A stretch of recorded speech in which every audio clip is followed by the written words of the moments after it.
Hello, today I'm looking at a Pinot Noir. I'm looking at a Pinot Noir for a producer better known for their Sauvignon Blanc. This is Cloudy Bay from Marlborough. This is their 2015 Marlborough Pinot Noir. Now, Cloudy Bay is probably the best known of New Zealand's wine brands, and it certainly did much to define the style of New Zealand Sauvignon Blanc and to popularise New Zealand's wines in general. And such has been the popularity of the style of Sauvignon Blanc embodied in Cloudy Bay's Sauvignon that even today, 40 years after Cloudy Bay was founded, somewhere a little over 85% of all New Zealand's wine exports are still Sauvignon Blanc, and those are predominantly from Marlborough. Now, New Zealand's wine producers in the meantime have been working really hard to build reputations for wines from other regions and other varieties.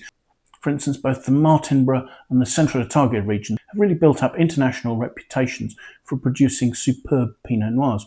However, much as, say, Cloudy Bay's Pinot Noir is probably overshadowed by their Sauvignon Blanc, there is another New Zealand region that produces some excellent Pinot Noir, and that is Marlborough's Southern Valleys sub-region. And I do think that maybe people's understandable focus on the fact that Sauvignon Blanc comes from Marlborough means that the Southern Valleys doesn't actually get the recognition it deserves for the quality of some of the Pinot Noirs that are being made there. Now, Cloudy Bay was founded back in 1985 by somebody called David Hohnen, and he was already a successful wine producer, having set up and owned the Cape Mentelle winery in the Margaret River region of Western Australia. And Hohnen managed to get together a really good team to run Cloudy Bay, and it was a team that stayed together for a long time. There was Kevin Judd, the winemaker, who now owns and runs Greywacke. Then as a viticulturist, there was Ivan Sutherland, who's one of the founders and co-owners of Dog Point Vineyards. So these were people who really were central in forming the reputation of Marlborough and, in fact, New Zealand's modern wine industry. Now, apart from Sauvignon Blanc, of which Cloudy Bay have two expressions, there's the best known expression, Cloudy Bay Sauvignon Blanc, but then they also make Ciicquot, which is a Sauvignon Blanc that has been fermented and aged in oak. Alongside that, there's a Chardonnay, and as well as the Marlborough Pinot Noir, they also make both a white and a rosé of Pelorus, their sparkling wine. More recently, they've invested in vineyards and winemaking facilities in the South Island in the Central Otago region, where they make their Te Wahi Pinot Noir. Just to quickly cover off the ownership of Cloudy Bay, in 1990, champagne house Veuve Clicquot took a share in the property, looking to diversify and have assets outside France. Clearly, as well as contributing capital, they were contributing expertise, I think particularly to the Pelorus brand of sparkling wine. Veuve Clicquot finally bought out Hohnen's remaining shares in 2003, meaning that Cloudy Bay became part of the larger Louis Vuitton Moet Hennessy group of luxury goods, quality spirits and fine wine brands, and quite clearly becoming part of that stable, supercharged Cloudy Bay's distribution. And these days you can find Cloudy Bay for sale in more than 30 countries worldwide. Cloudy Bay first started experimenting with growing Pinot Noir back in 1989, but didn't release a wine until the 1994 vintage. And during that time they've carefully selected and developed vineyards suitable for Pinot Noir and also for Chardonnay in what has become recognised as the Southern Valleys sub-region of Marlborough. Now, the Southern Valleys are north-south tributary valleys on the southern slopes of the main east-west running Wairau River Valley. Rivers in the Southern Valley include the Omaka, the Fairhall, the Brancott and the Waihope River, which run down from the Wither Hills and join the Wairau River on the plain. Now, conditions in the Southern Valleys tend to be slightly cooler, slightly drier, and they also have a larger day-night temperature variation. Now, the vineyards that Cloudy Bay has selected in this area are all on north-facing slopes, and the core of this particular vintage of this wine came from two vineyards, the Mustang and the Barracks vineyard. More recent data on the Pinot Noir also suggests that they use the Delta vineyard, but as I understand it, the Delta is a more recently developed vineyard and is not likely to have gone into this. These vineyards are on stratified layers of alluvial gravel topsoil with underlying dense clay subsoils. And what this combination gives is both good drainage, but also reserves of water for the vine. And these soils are quite a contrast to the free draining gravel soils of the Wairau River subregion, which are much better suited to growing Sauvignon Blanc. Now, although I'm talking about two vineyards that form the core of this wine, Cloudy Bay do say that they manage 163 parcels of vineyard and work with another 65 growers' blocks. I would assume the majority of those are going to their Sauvignon Blanc, but it's probable that other vineyards may have provided some fruit for this wine as well. Vines are trained using vertical shoot positioning to form a single hedge, and that's done to give good sunlight exposure to the vines, their leaf canopy, and to the fruit. Cloudy Bay were founders of the New Zealand Sustainable Wine Growers Initiative, and that was first put into practice back in 1997. So by 2015, there's been a significant period of sustainable viticulture going on in these vineyards. Now, currently, Cloudy Bay are trialling a number of organic vineyard practices in the Marlborough region with the idea of eventually converting to organic viticulture in Marlborough. However, those practices may predate the 2015 vintage here. The 2015 vintage was a low-yielding one with a hot, dry summer, and the conditions led to the earliest harvest here since 2006. The growing season had a cool, dry start, but numerous frost instances caused some challenges for the viticulturists right up until flowering, resulting in a fruit set that was somewhere around 15% down on what had been achieved for 2014. From mid-December, however, the weather took a turn for the best. Certainly temperatures were above average in January, and this led to the dry weather and the reduced yields, giving fruit with great concentration and structure. Harvest began on the 20th of March and finished on the 4th of April, and final yields ended up being somewhere between 15 and 20% down on average.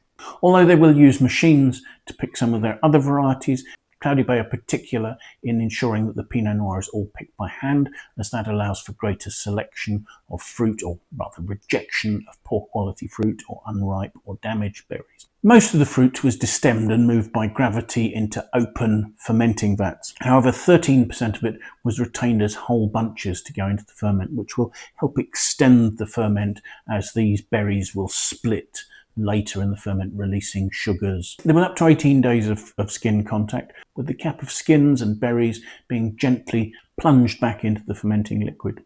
After fermentation, the wine was moved into French oak barrels, 35% of which were new, and allowed to undergo malolactic conversion in those barrels. Once that was complete, the wine stayed in barrel for a further 11 months prior to bottling. So let's take a look at it and see what we make of it, shall we? First of all, the colour. I mean, this is a relatively dark ruby colour. It's not particularly deep. I can see the stem of the glass very easily through it. There is perhaps a slight mellowing of the colour. It's not a vibrant red. There's perhaps a slight bricky note to the rim there. The wine is labelled as having 13.8% alcohol, and as I swirl it, it's very readily producing tears on the side of the glass there. So there's a reasonable density to the wine. Now I've got a nice big New World Pinot Noir glass here to try and release as much of the aroma as possible. So let's see what we think of the nose, shall we?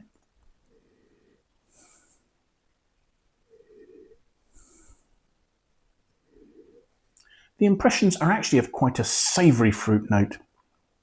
There's an underlying sort of rich, ripe, cooked red plum note, over which there are developed secondary aromas. If I'm being uncharitable, I might say mushroomy, but actually there's an earthiness and slightly more richness, and I think truffly is probably a better way of describing that. And then there are some high-toned spice notes, hints of cinnamon and nutmeg that I assume are coming from that time in barrel and the percentage of new oak.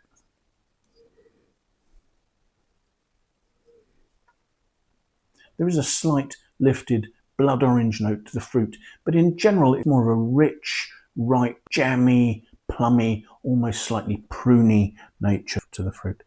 So it's for taste, shall we?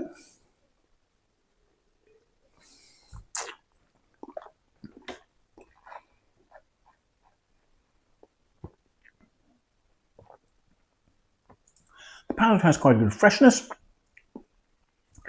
and again those sort of savoury notes are very much to the fore. Those notes of truffles and earthiness. Behind that, there is that sort of slightly jammy, slightly sort of cooked plum and slightly prune sort of note. Cooked plum slightly prune sort of fruit. There are some high tone notes to that as well. Again, hints of blood orange, and actually that goes quite nicely with mouth-watering sensations that are resulting from the good acidity and some quite fine tannins. There are hints of umami, a little bit of soy perhaps.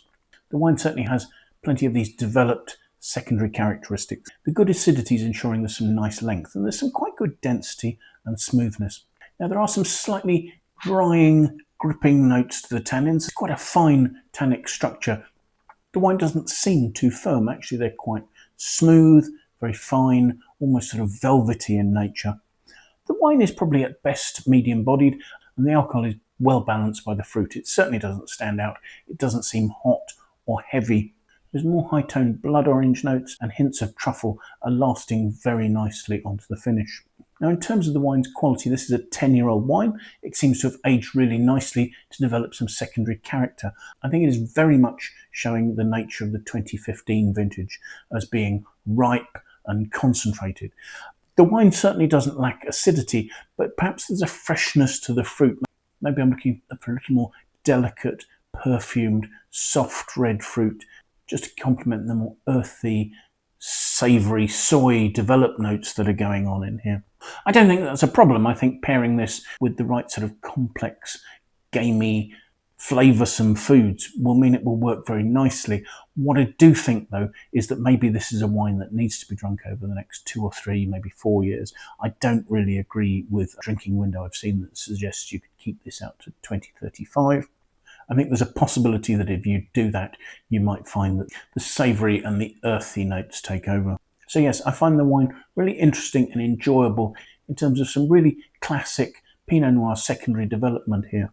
I think it's very specifically showing off the nature of the 2015 vintage, but I don't necessarily think that's the best vintage in terms of long aging for these wines. Looking at the Wine Searcher aggregated critic score for this scored 90 out of 100, which I think is a pretty fair score for a wine I've found really quite interesting. So thank you for joining me. I hope you found the tasting of interest.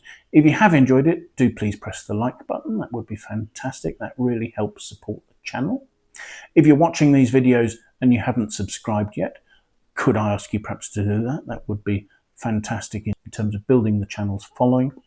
If you have any friends you think might like to watch the videos, do please feel free to pass it on to them. I'd really appreciate your endorsement in that way. And if you have any comments, the wines I'm looking at, the tastings I'm doing, or anything else relating to that, please pop those in the comments box below. I'd love to know what you think. So thank you once again for joining me, and I do hope that maybe you'll manage to make some time and come and join me for another wine tasting in the very near future. So until then, bye for now.